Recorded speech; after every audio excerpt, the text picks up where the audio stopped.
আজকের আলোচনার বিষয় হচ্ছে আল্লাহর রহমত তথা আল্লাহর দয়া। এবার আপনাদের পালা, বলেন তো আজকের আলোচনার বিষয় আল্লাহর রহমত তথা আল্লাহর, বাবারে বাবা, সাউন্ড তো খুব ভালো এসেছে। আর একবার, আল্লাহর রহমত তথা আল্লাহর দয়া। তিনটা পয়েন্টে আমরা তাফসীর শুনবো। as much as I can, I will try my best to explain this matter in front of all these people. যতটুকু পারা যায়, আমার হাতে সময় আছে, আমি তিনটা পয়েন্ট ব্যাখ্যা করতে চাই কোরআন থেকে, হাদিস থেকে। তিনটা পয়েন্টে আজকে তাফসীর হবে আমার প্রিয় ফুলবাড়িবাসী, দিনাজপুরবাসী। এক number, how vast is Allah's mercy, আল্লাহর দয়ার সাগর কতটা বিশাল, এটা আমরা আজকে কোরআন থেকে জানব। নাম্বার টু, আমাদের কষ্টের সময়, বিপদের সময়, আপদের সময় আল্লাহর রহমত তথা আল্লাহর দয়া কেমন করে কাজ করে, এটা আমরা সেকেন্ড পয়েন্টে জানব। লাস্ট পয়েন্টে আমরা জানব what will be the mercy of আল্লাহ সুবহানাহু ওয়া তাআলা on the day of judgement.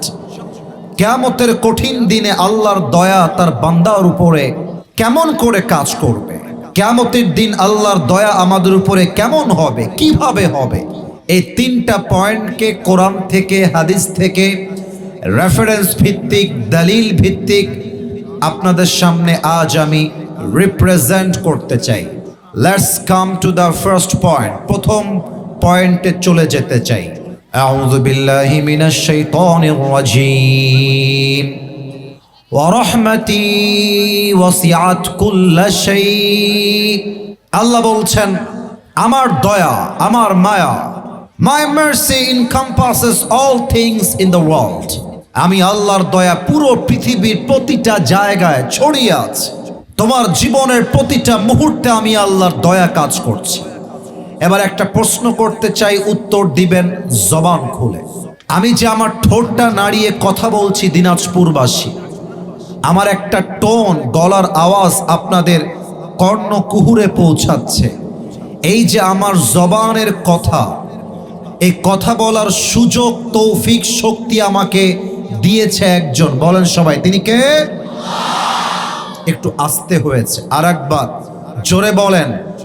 আরশের দিকে তাকায়, আসমানের দিকে তাকায়, তিনি কে? আমি যে এই মুহূর্তে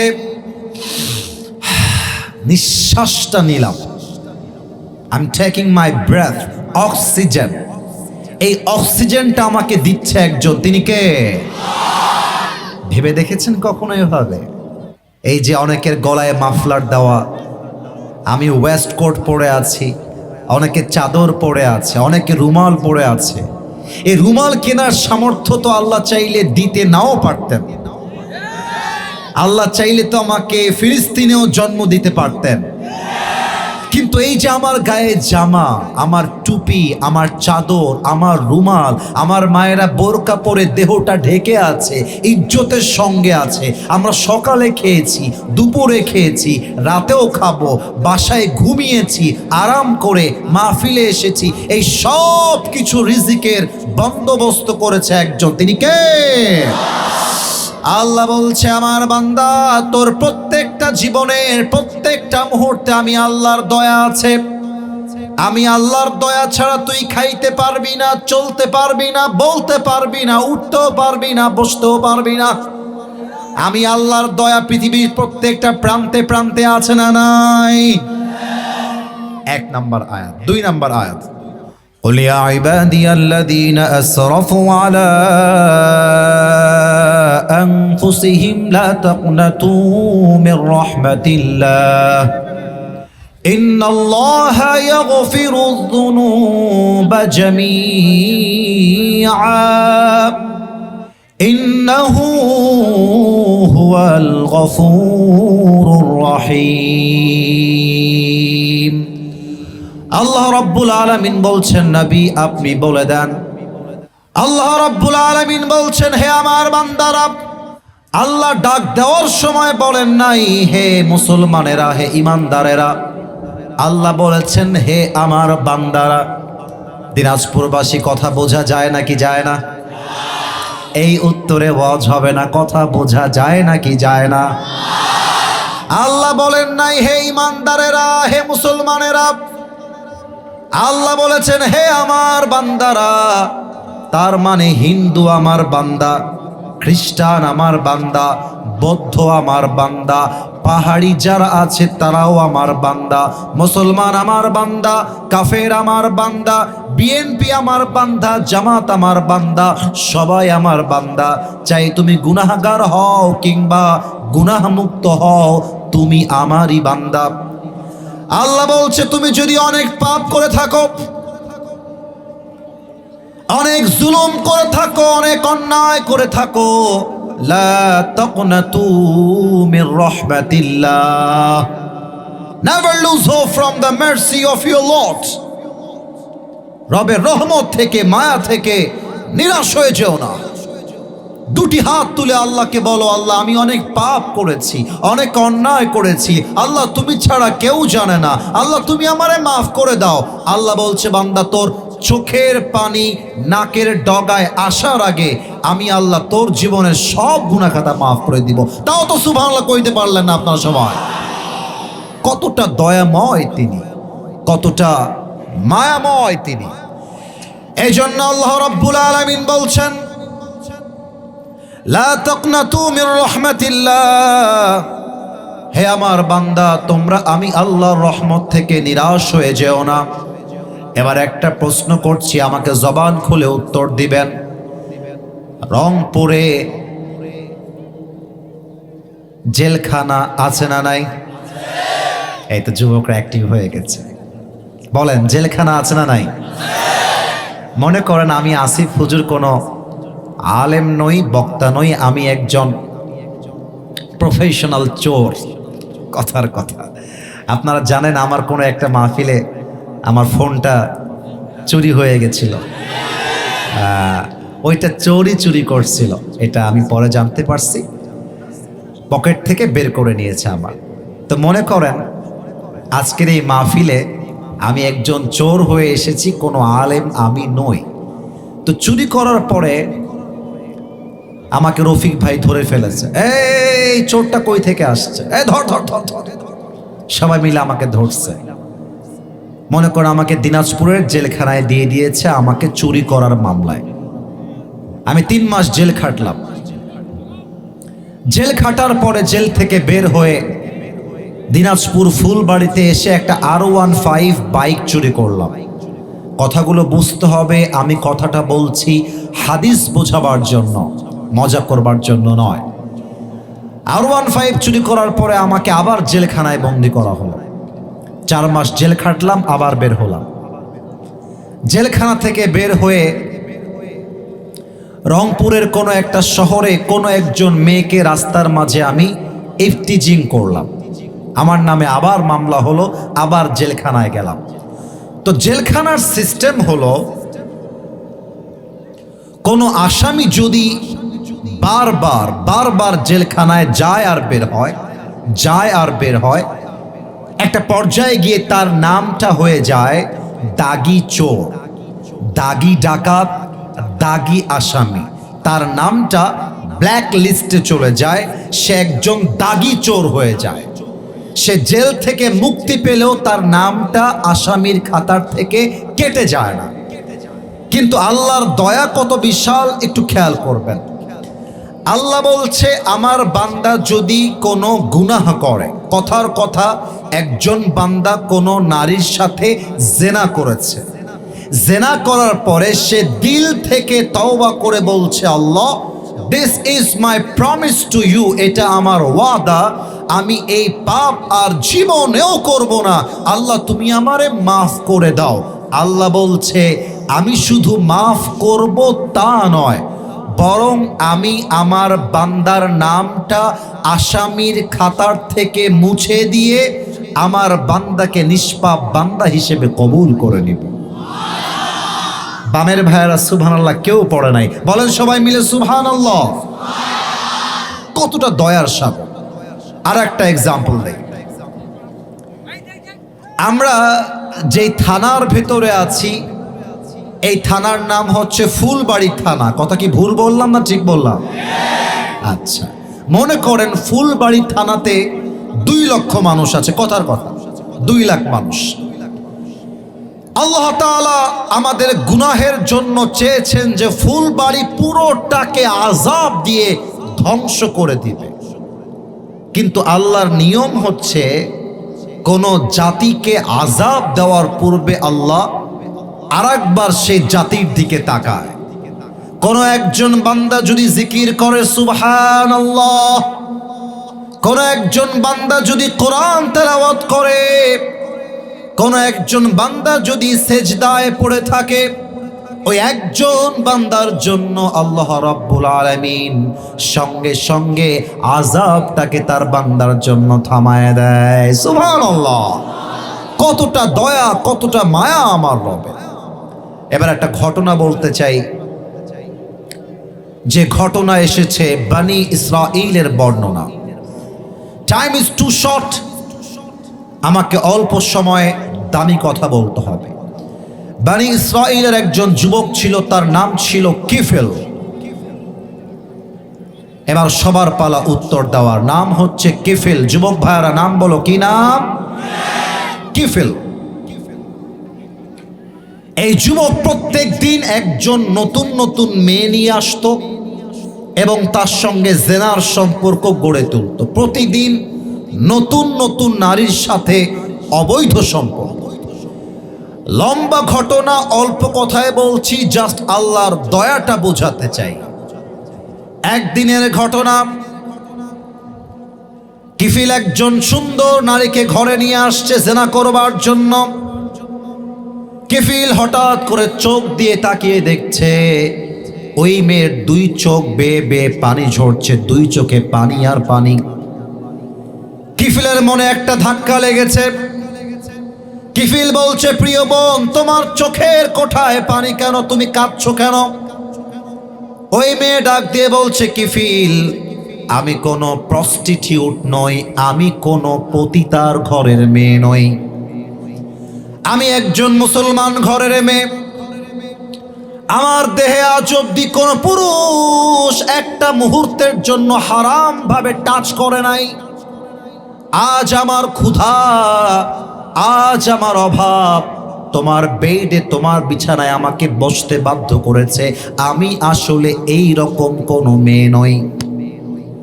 কিফিলের কলিজায় গিয়ে আঘাত করেছে। কিফিল চিন্তা করছে, এতদিন পর্যন্ত কত মেয়ের ইজ্জত নষ্ট করেছি, কত মেয়ের সতীত্ব আমি নষ্ট করেছি। আমার আল্লাহ মনে হয় আমাকে আর কোনোদিন মাফ করবে না। এবার কিফিল ডাক দিয়ে বলছে, প্রিয় বোন, তোমার চিন্তার কোনো কারণ নেই, তোমার টেনশনের কোনো কারণ নেই। আমি কিফিল তোমাকে ওয়াদা করলাম, আমি তোমার দেহে একটা স্পর্শ করব না। কম সুবহানাল্লাহ। তোমাকে আমি টাচই করব না। তুমি আজকে নিরাপদে তোমার ঘরে ফিরে যাও। যখন মেয়েটা বের হয়ে যাবে, গেটের কাছে আছে, কিফিল মেয়েটাকে আরেকবার ডাক দিয়েছে যে, বোন একটু থামো। তো মেয়েটা বলছে, কি বলবা বলো। কিফিল বলছে, তুমি একজন আল্লাহর খাঁটি বান্দি, তুমি একটু আল্লাহর কাছে দোয়া করবা, আল্লাহ যেন আমাকে মাফ করে, আল্লাহ যেন আমাকে হেদায়েত দান করে, এবং তুমিও আমাকে মাফ করে দিও। মেয়েটা বলছে, ঠিক আছে, আমি তোমার জন্য আল্লাহর কাছে দোয়া করব। বাস, ঘর থেকে বের হয়ে গেছে। কিফিল সুন্দর করে ওযু করে এসে 2 রাকাত নামাজ পড়েছে। নামাজ পড়ে তাওবার জন্য 2টি হাত আল্লাহর কাছে তুলেছে। আল্লাহকে বলছে, আল্লাহ, আমার পাপের খবর কেউ জানে না, তুমি জানো আমি কত পাপ করেছি। ও আল্লাহ, আমি তোমার কাছে তওবা করছি, আল্লাহ আমাকে তুমি মাফ করে দাও।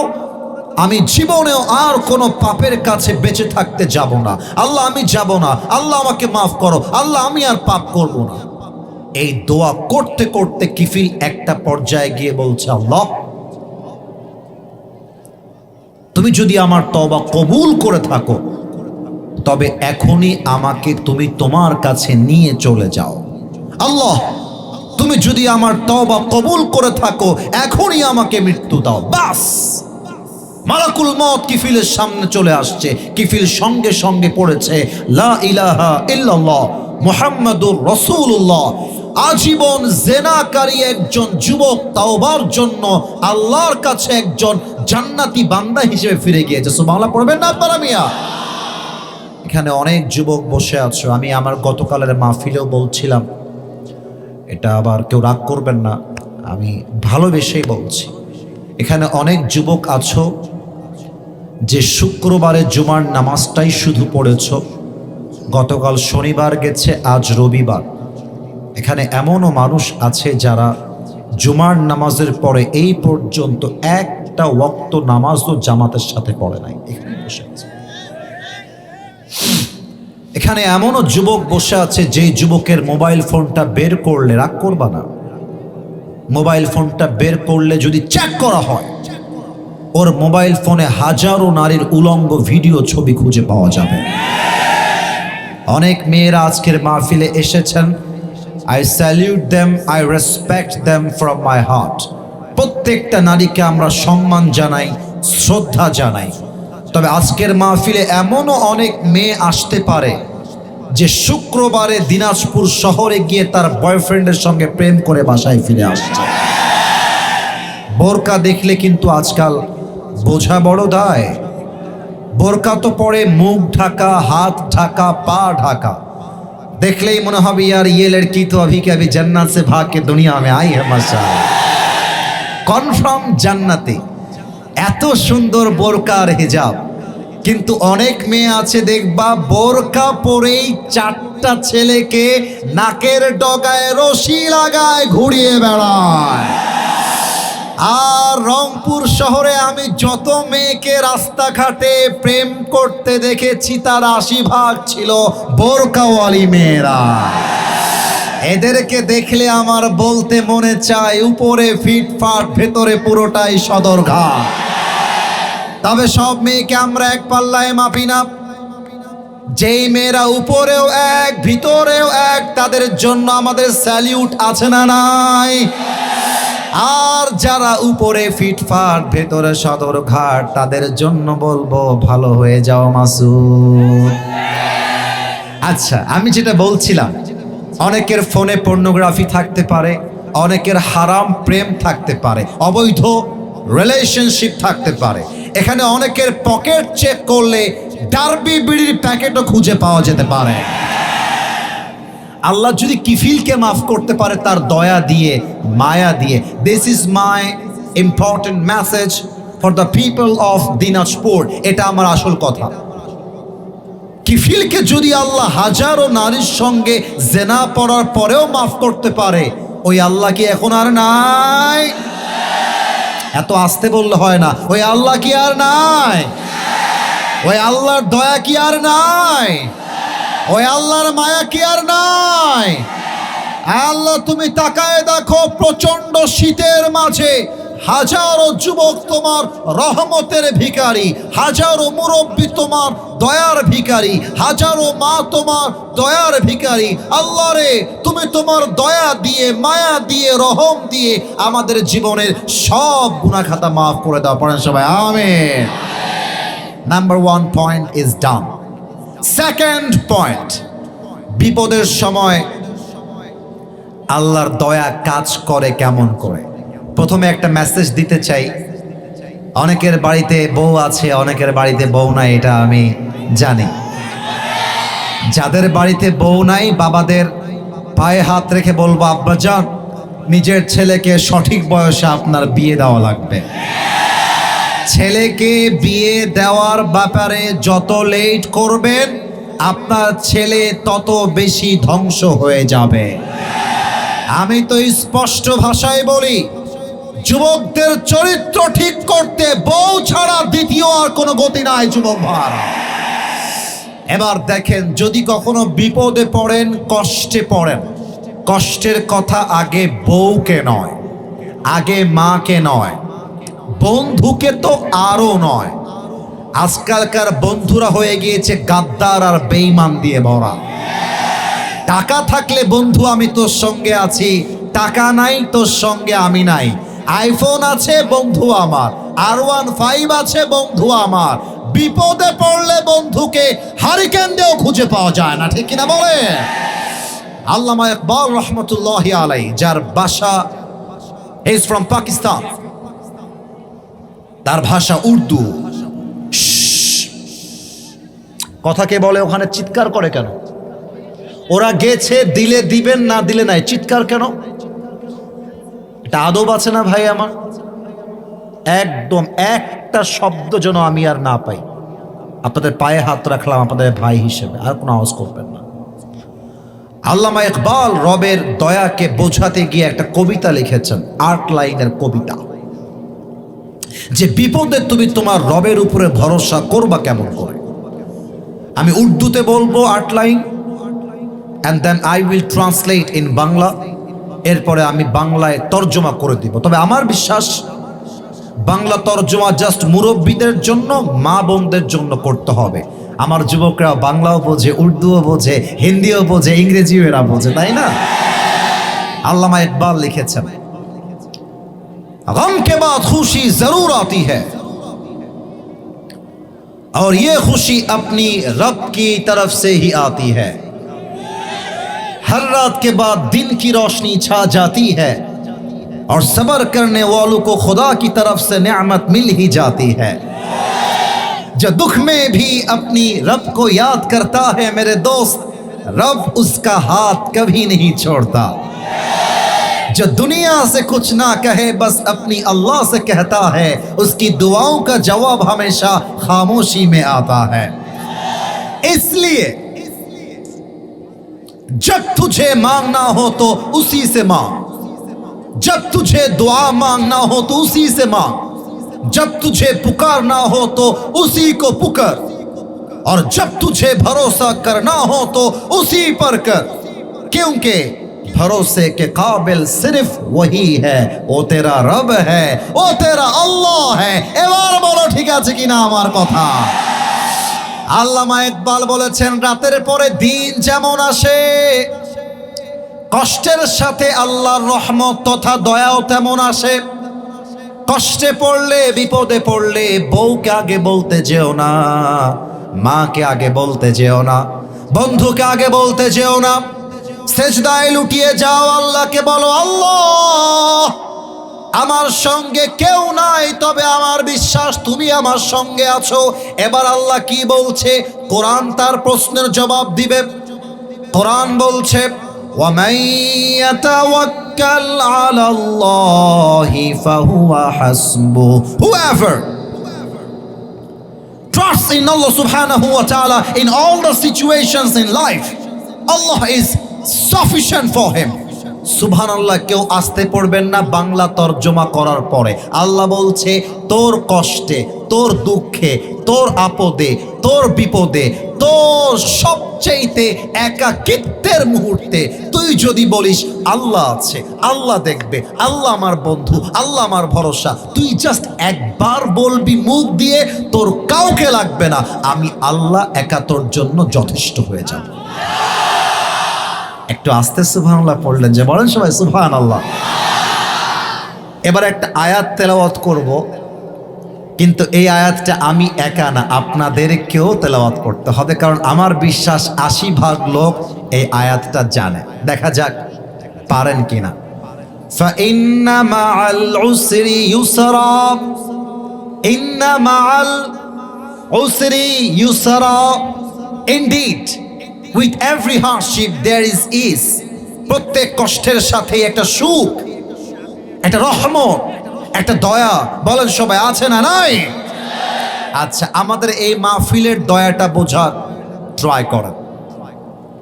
একে আমার ডেট নেই, এখানে আসার কোনো সম্ভাবনা নেই, কিন্তু আল্লাহ আপনাদের জন্য আমার প্রিয় ভাই রফিক ভাইকে পাঠিয়ে দিয়েছে, আমার প্রিয় ভাই যারা আছেন তাদেরকে পাঠিয়ে দিয়েছে। একদিকে ডেট নাই, কষ্ট, আর একদিকে আমার যুবক ভাইয়েরা আমার ভরসা। আমরা থাকতে আসিফ হুজুর আসবে না, তা কখনো হতেই পারে না, ঠিক কিনা বলে? আর একটা জিনিস দেখো, অনেকের জীবনে অনেক কষ্ট, কারো বউ নাই, কেউ বিয়ে করতে চায় বিয়ে করতে পারে না, কারো চাকরি করতে চায় চাকরি পায় না, কিন্তু এর মাঝেও একটা দয়া দেখেন, আপনি না খেয়ে মরে যান নাই। হ্যাঁ, আপনি না খেয়ে মরে যান নাই। আরেকটা দয়া দেখেন, আপনি মেডিকেলে ভর্তি হয়ে পড়ে থাকেন না, আপনি বেঁচে আছেন। আপনি মেডিকেলে গিয়ে একজন ক্যান্সারের পেশেন্ট, মনে পড়ে গেল তাই বলছি, আদারওয়াইজ বলতাম না। ওরে গিয়ে বলেন, এই তুই কি BMW চাস? বলবেন না। মার্সিডিজ? না না। কি চাস? বলবে আমি শুধু একটু বাঁচতে চাই, শুধু একটু বাঁচতে চাই। আর আপনারা যারা আছেন, আল্লাহ আমাদের হাতে শক্তি দিয়েছে, পায়ে শক্তি দিয়েছে। আরে আমার ঢাকার গুলশানে ফ্ল্যাট দরকার নাই, আমি আমার জমিতে খেতে খামারে হালাল ভাবে কামাই করে বাঁচতে চাই, আমার কোনো চাওয়া পাওয়া নাই, ঠিক কিনা বলে? একদিকে অনেক অভিযোগ, আর একদিকে আল্লাহর দয়া দিয়ে ভরা। আরো ছোট্ট একটা উদাহরণ দিচ্ছি, এটা আরো ভালো করে বুঝে আসবে। আপনাদের এখানে রেলওয়ে স্টেশন আছে না? আচ্ছা রাগ করবেন না, কয় মিনিট লাগবে যাইতে এখান থেকে? আধা ঘন্টা। আচ্ছা আধা ঘন্টায় ধরলাম। দেখেন তো আমার কথা মিথ্যা হয় না, সত্যি হয়।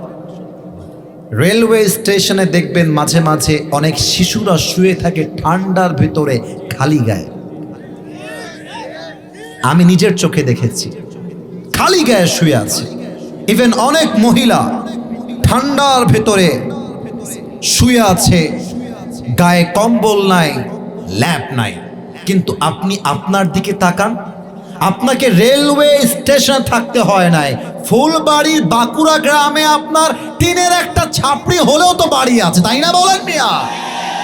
কত দয়া আল্লাহ আপনার উপরে, কত মায়া আল্লাহর আপনার উপরে। সর্বশেষ একটা কথা বলে শেষ করতে চাই। এখানে ছোট্ট একটা মেসেজ আসছে, খুবই ইম্পর্টেন্ট। একজন বাচ্চা, রোহিত নাম, হ্যাঁ, এই ভিড়ের ভিতরে হারায় গেছে। তো রোহিত যার নাম, বাবু তুমি একটু স্টেজে চলে আসবা, আমরা বাসা স্টেজে চলে আসবা, তোমরা আমাকে ইনফর্ম করলে ওর মায়ের কাছে আমি ফিরাই দেব। রোহিত নাম, বাবু তুমি যেখানে আছো স্টেজে আসো। 2 দিন আগে এক বাচ্চা আমার মাহফিল থেকে হারায় গেছে। ওরে লোক আর লোক মাহফিলে, ওর মা মাটিতে শুয়ে গেছে, শুয়ে চিৎকার দিয়ে কান্না করতেছে। রোহিত তুমি যেখানে আছো চলে আসো, সময় খুবই কম, একটু পরেই মাগরিবের আজান দিবে। তাকবীর দেন, লিল্লাহি তাকবীর। বসেন। 3 নাম্বার পয়েন্ট পাওয়া যায়নি? আচ্ছা এখন না ভাই, এখন বসেন। 3 নাম্বার হচ্ছে আল্লাহর দয়া কিয়ামতের দিন কেমন করে কাজ করবে, এই পয়েন্টটা বলেই দোয়া করব। রফিক ভাই আজানের জন্য উজু তো করতে হবে না, আমাদের সময় হয়ে গেছে। 3 নাম্বার পয়েন্ট, প্রবাদ এখানে কে উঠে? আব্বা যান বসেন। এই যে উঠে যাবে ও জীবনেও বউ খুঁজে পাবে না, খবরদার। আমি মাত্র আর 5 মিনিট আছি, আমাকে 3 নাম্বার পয়েন্ট শেষ করতে হবে। আমার 2টা হাত দেখেন, সবাই হাত তুলতে হবে না। Everybody look at my 2 hands. কিয়ামতের দিন বান্দার আমল নামা হবে 2টা, এক হবে ডান আমল, এক হবে বাম আমল। আল্লাহ বলবে আমার বান্দার আমল নামাটা ওজন দাও।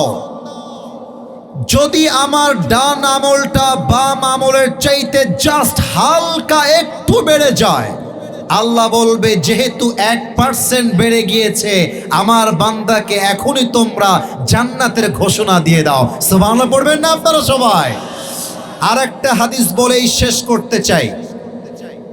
কিয়ামতের দিন হাজারো বান্দা জাহান্নামের দিকে ছুটতে থাকবে তাদের গুনাহের জন্য, কিন্তু আমার নবী যখন সুপারিশ করবে বান্দাদের জন্য, উম্মতের জন্য, আমার নবীর সুপারিশে হাজারো বান্দাকে আল্লাহ তাআলা জাহান্নাম থেকে জান্নাতি বানায় দিবে। তাও তো সুবহানাল্লাহ কইতে পারলেন না আপনারা?